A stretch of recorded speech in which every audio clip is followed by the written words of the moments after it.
उसके पहले ही एक श्रवण सूर्य विलीन हो गया। बादल आसमान पर छाते हैं, उमड़ घुमड़ कर छाते हैं। बादल अपनी करुणा का जल बरसाकर यहां से वहां तक चले जाते हैं। ऐसे ही साधु संत होते हैं कि वे पुण्य धरा की ओर आते हैं और अपनी करुणा का जल बरसाकर विलीन हो जाते हैं। साधु के हृदय से हर समय करुणा का निर्झर झरता है। ऐसी यह पावन स्थली जहां पर हम सब विराजमान हैं, तो सबसे पहले आदि प्रभु के चरणों में नतमस्तक हो जाएं। वे इंद्रजीत और कुंभकर्ण जिन्होंने यहाँ से सिद्धत्व प्राप्त किया, उनके चरणों में नमोस्तु कर लें। और इस पावन धरा पर जहाँ पर पानी भी नहीं था, ऐसा भी समय आया है 1960 का दशक, जो यहाँ पर पानी नहीं था और लोग यहाँ पर रुक नहीं पाते थे। तो ऐसे उस पानी को जिसने अमृत तुल्य किया, ऐसे आचार्य महावीर कीर्ति महाराज के चरणों में पावन वंदन करें। साधु संत हर जगह करुणा का ही स्रोत बहाते हैं। उनकी तो यही पावन देशना है, सब व्यक्ति अपने कल्याण को करें, संयम को धारण करें। सबकी आचार्य श्री शांति सागर महाराज की अंतिम देशना है, मराठी में है, भिऊनका संयम धारण करा, डरो मत, संयम को धारण करो। ऐसा ये संयम का पावन संदेश संत हर जगह पर देते हैं। अरे उनकी दिगंबर काया ही उपदेश दे रही है। मौन से भी वे सब कुछ कहे जाते हैं और हम शब्दों में बहते बहते तरफ बह जाते। ऐसे साधु संत आप लोग क्या उनका वर्णन करोगे भाई? जिनके शरीर पर वस्त्र है वह कैसे वर्णन कर सकता है? उन साधु संत का वर्णन तो वह कर सकता है जो दिगंबर है। वास्तव में उनका वर्णन आप नहीं कर सकते, हम नहीं कर सकते। अरे उनका वर्णन तो वे कर सकते हैं जिन्होंने दिगंबरत्व को धारण किया है।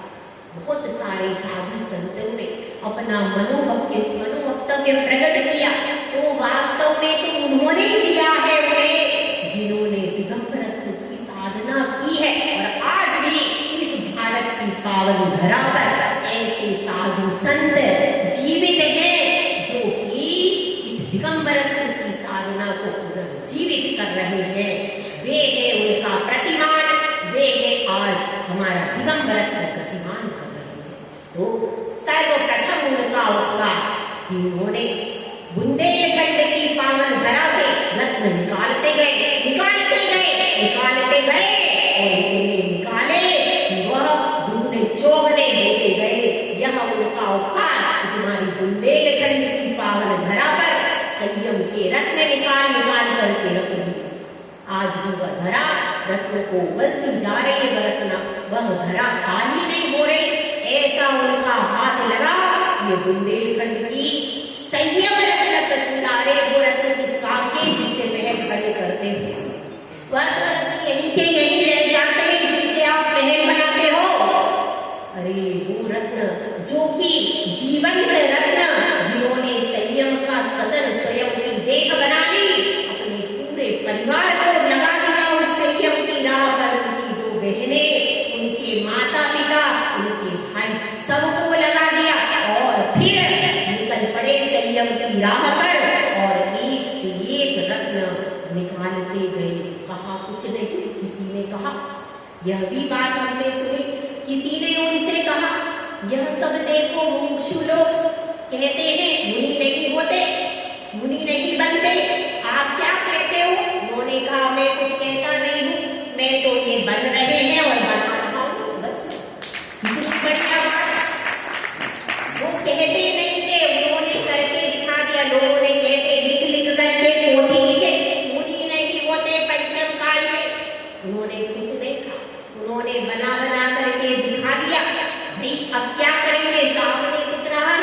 छोटे बच्चे को भी आप सिखा के कुछ नहीं सिखा सकते, लेकिन उसको सामने मुनि दिख रहा है तो वो कहेगा आप इतनी ही कापियों में पढ़ा दो, मुनि नहीं होते। वह सामने देखेगा मम्मी ये क्या है, अब क्या कहूँगी। इसीलिए उनका महान होगा। इतने सारे साधु हमारे बुंदेलखंड की धरा को पावन पवित्र किए। उस समय बनारसी दास जी तड़प तड़प करके रह गए। ऐसे साधु सुगुरु कब मिली है, आप तरह पर तारही रो रो करके रह गए। एक कमरे में एकांत में साधना करते, कैसे मुनि होते होंगे। उन्होंने प्रत्यक्ष दिखा दिया, देखो वैसे मुनि होते। युवा वर्ग को मुनि बनाया। उस समय युवा वर्ग मुनिचर्या से उदासीन था। उन्होंने मुनिचर्या को युवा वर्ग में जीवंत कर दिया, युवा मुनि बनाया। और साधना जो थोड़ी शिथिलता थी, उस शिथिलता, और ये भी बात है उस समय साधुचर्या बहुत कठोर थी। उनके नियम कठोर थे। शूद्र जल का त्याग, प्रतिमाओं के नियम, जो भी पुराने साधु थे बहुत कठोर चर्या करने वाले थे। इसलिए जन सामान्य उनसे जुड़ नहीं पा रहा था। तो उन्होंने जन सामान्य को जोड़ने के लिए सरल नियम बनाए, जिससे कि जन सामान्य जल्दी संपर्क में आए और धर्म से जुड़े। क्योंकि पुराने साधु जो थे उनकी बहुत ज्यादा कठोर चर्या थी, और उस चर्या को सरल करके उन्होंने जन जन को जोड़ने का कार्य किया। यह भी कार्य उनके द्वारा हुआ कि नहीं भाई, यह उन्होंने कार्य किया। और बच्चे बच्चे को उन्होंने धर्म से जोड़ा। उनका व्यक्तित्व बहुत ही ज्यादा शांत था। हमने कई बार उनके दर्शन किए, तो बहुत शांति उनके पूरे रोम रोम से झलकी थी। मौन बहुत रहते थे और बहुत कम बोलते थे। जितना बोलते थे सटीक बोलते थे और सहजता रहती थी।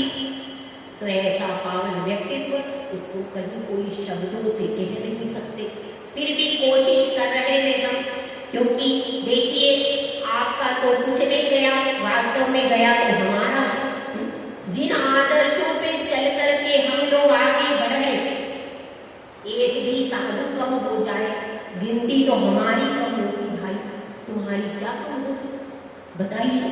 हमारे साधु संघ में से एक साधु का चला जाना क्षति हमारे पूरे साधु समुदाय की है। क्योंकि साधु दिगंबरत्व एक ही होता है।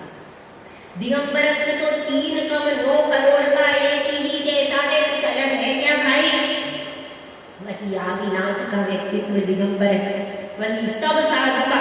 तो एक दिगंबर साधु जब कम होता है तो दिगंबरत्व जो साधु समुदाय पूरा का पूरा आंसुओं से रोता है भाई, कमी यहाँ होती है। तो हमारे हृदय पर जो वज्रपात हुआ उसकी तो आप कल्पना भी नहीं कर सकते। तो अब उनका जो योगदान था श्रमणत्व के प्रति, दिगंबरत्व के प्रति योगदान, और उसके बाद उन्होंने सबसे बड़ा काम क्या किया, वे जन समुदाय से गहराई से जुड़े। और जन समुदाय में क्या क्या आपकी सामाजिक समस्याएं हैं, कहाँ कहाँ किस किस प्रकार की समस्या है, देश की समस्या। उन्होंने हिंदी का प्रचार प्रसार किया, आप में से किसी ने नहीं बोला। उन्होंने हिंदी के लिए काफी काम किया है। हिंदी राष्ट्रभाषा हो, उन्होंने इंग्लिश का समर्थन नहीं किया है। उन्होंने हिंदी के लिए काफी योगदान किया है, और पाठ्यक्रम में हिंदी को वरीयता दी जाए इसके लिए भी उन्होंने काफी योगदान दिया। हाँ, और भारत के लिए, इसीलिए इंडिया को क्या करें, भारत को इंडिया न करें, भारत करें। हिंदी में उन्होंने कोई अंग्रेजी में कोई वक्तव्य कभी नहीं देते थे, हमेशा हिंदी भाषा ही हमारी मातृभाषा। और दूसरा उनका योगदान हमारे भारतीयता और विदेशी चीजों को भारत से हटाने के लिए उनका योगदान दिया। अब आप लोगों को मालूम है कि नहीं मालूम है, इसलिए बता देते हैं, किसी ने चर्चा नहीं की है वक्ताओं ने। तो अब उन्होंने खादी को पॉपुलर क्यों किया, इसके पीछे अहिंसा का सिद्धांत। आप लोग जो भी वस्त्र पहनते हो, उस वस्त्र में जो धागा होता है, वह धागा दो प्रकार से मजबूती के लिए प्रयोग किया जाता है। एक तो होता है अरारोट, दूसरा होता है मटन टेलो। मटन टेलो मीन्स क्या, जो मटन की फैक्ट्रियां होती है उनमें जो सड़ा गला बचा हुआ होता है उसको परिमार्जित करके एक मटन टेलो तैयार किया जाता है। उसकी रेट है 40 रुपीज के जी और अरारोट की रेट है 60 रुपीज के जी। अब विदेशी कंपनियों की असर को देख करके 40 रुपीज वाला कैसा है, सस्ता। तो सस्ते के चक्कर में ज्यादातर फैक्ट्रियों ने उस मटन टेलो को स्वीकार कर लिया। इसका मतलब क्या है, जो आपका कपड़ा आ रहा है उस पर मटन टेलो का मजबूती दी जाए। इस बात को मद्देनजर रखते हुए आचार्य ने खादी का प्रयोग किया कि भाई शुद्ध धागा बनाओ, शुद्ध धागे को प्रयोग किया जाए। और फैक्ट्रियों में भी जगह जगह जाकर कर्मचारी वगैरह थे, जो भी लोग थे, उन्होंने जाकर फैक्ट्रियों में संदेश दिया कि आप 60 केजी का ये जो अरारोट वाला है ये प्रयोग कीजिए। और बहुत सारी जैन फैक्ट्रियों से उसको हटाया गया। आज भी सब फैक्ट्रियों से वो चीज हट नहीं पाई। इसके कारण आचार्य ने खादी को प्रकट किया। आपको पता है, सही बात है। तो इसलिए उन्होंने केवल देशी चीज को अपनाने की बात तो है, लेकिन यहाँ पर अहिंसा की भी बात है कि हम ऐसा वस्त्र पहने। और इसीलिए उन्होंने जो गन्ना आपका होता है जिसको आप यूज करते हो भगवान के मार्जन के लिए, वह कम से कम शुद्ध हो। इसीलिए लोगों से कहा कि भाई खादी का बनवाओ, कम से कम ऐसी गलत वस्तु से हम भगवान का मार्जन तो नहीं करें। ये सब बहुत अच्छा किया है और इससे हमारे लिए अहिंसा का भी सूत्रपात हुआ। और हम खादी हमारी रहेगी तो भले कम वस्त्र बनेगा, पर कम से कम हमारे देश में हमारा वस्त्र बने। विदेशी चीजों के निर्यात का उन्होंने विरोध किया। उन्होंने कहा हमारा देश स्वाधीन बने, अपने पैरों पर खड़ा। इसी तरह से भारतीय संस्कृति और अस्मिता की रक्षा के लिए उन्होंने काम किया। एक और विषय जो हमारे वक्ताओं से छूट गया, प्रतिभा स्थली की योजना उन्होंने क्यों की? प्रतिभा स्थली की योजना उन्होंने क्यों की? क्योंकि वर्तमान में बालिकाओं की रक्षा सबसे बड़ा प्रश्न बन चुका है। अन्य समाज में सबसे बड़ा टारगेट है हमारी 14 साल से लेकर के 20-25 साल की कन्या, उसकी रक्षा कैसे करें? सबसे बड़ा टारगेट है। कम से कम फिक्स अमाउंट है जैन समाज की कन्या फीस। आप सबको पता है, जब मुझे पता है तो आप सबको तो डेफिनेटली पता ही होगा।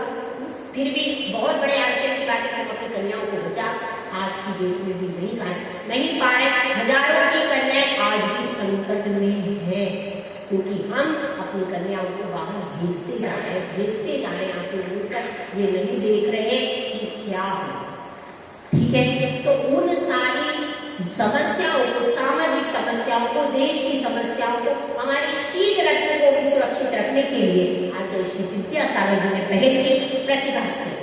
प्रतिभा स्थली में बच्चियां 10 से 12 साल की प्रवेश लेती, उसी एज उसमें वो तैयार की जाती, उनको शील का पालन करना सिखाया जाता है। और उनको कम से कम इतना तो कहा ही जाता है कि आप कम से कम विवाह तक के ब्रह्मचर्य से, तो उस समय पर वह व्यक्ति जो नियम लेता है और उसको कंप्लीटली जब वह 20 साल तक के लिए मेंटली फिजिकली वह तैयार हो चुकी है, वह अपने शील को बचा सकती है। तो इतनी बड़ी पहल, यदि आज किसी स्त्री के पास शील नहीं होगा तो आगे वो कहाँ से योग्य संतान को जन्म देता है? कभी नहीं। तो आपके लिए एक अलग से उन्होंने कन्या रत्न को सुरक्षित करने की एक पहल की जिसका नाम था प्रतिभा स्थली।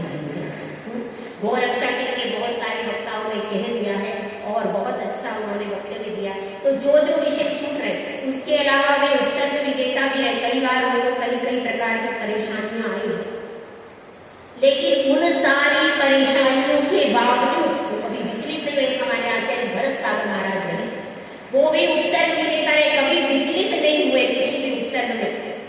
इसी प्रकार से हमारे आचार्य विद्यासागर महाराज कई सारे उपसर्ग आए, लेकिन उसके बाद भी आप कहीं उन्हें क्लांत नहीं देखते।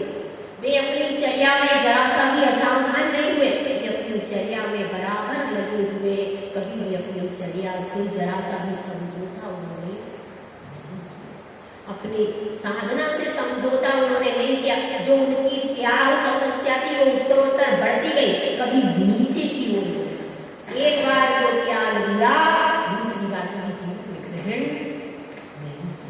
तो ऐसी साधना, कितनी ही परेशानियां आए, लेकिन पीछे मुड़कर उन्होंने कभी साधना के मामले में देखा। ऐसे आचार्य श्री, हम सब क्या कह सकते हैं उनके व्यक्तित्व के बारे में। उनका जो अंदर का मंतव्य था सो अंदर ही रहता था। वो तो बहुत क्षणिक शब्द थे जो व्यक्त होते थे, और व्यक्त तो बहुत कम चीजें होती है। एक साधु के अंदर में पूरा सागर होता है, उसकी एक बूंद का अंश भी अगर हमें मिल जाए तो हम तर सकते हैं। तो ऐसे व्यक्तित्व थे जिनमें बहुत अथाह महासागर लिए हुए थे, और वह महासागर था तो उस महासागर में रत्न निश्चित होते हैं। लेकिन रत्नों को कौन पाता है भाई? रत्नों को वही पाता है जो गहरे पानी में, जो कि अंदर गोता खा करके जाएगा, वही उन रत्नों को प्राप्त कर पाएगा। तो ऐसे बहुत सारे मुनीषी हुए, जो मुनीषी जो उनसे जुड़े, उनसे दीक्षा ली और उनके साथ में अध्ययन किया, ऐसे मुनीषी गए हैं। तो वे मुनीषी जो होंगे वही उनकी अंतर से कुछ प्राप्त कर पाए होंगे। और आप में से भी जो अपना अंतस खोल के गुरु चरण में जाता है, अरे वह कमल होता है, ऊपर की ओर मुड़ करके खड़ा है, कली सोच रही है मुझे धूप लग जाएगी, मैं कैसे मुख को खोलूं? तो क्या वह सूर्य का ताप सहन करेगी? नहीं तो फूल बनेगी क्या? वो फूल तभी बनेगी जब सूर्य का ताप सहन करेगी। और ऐसी जो कलियां, ऐसे जो फूल जिन्होंने अपने मुख को खोला और सूर्य की ओर देखा, सूर्य की ताप सहन की, वे सब मीरा का बन के उनके चरण रज को अपने पवित्र कर रहे।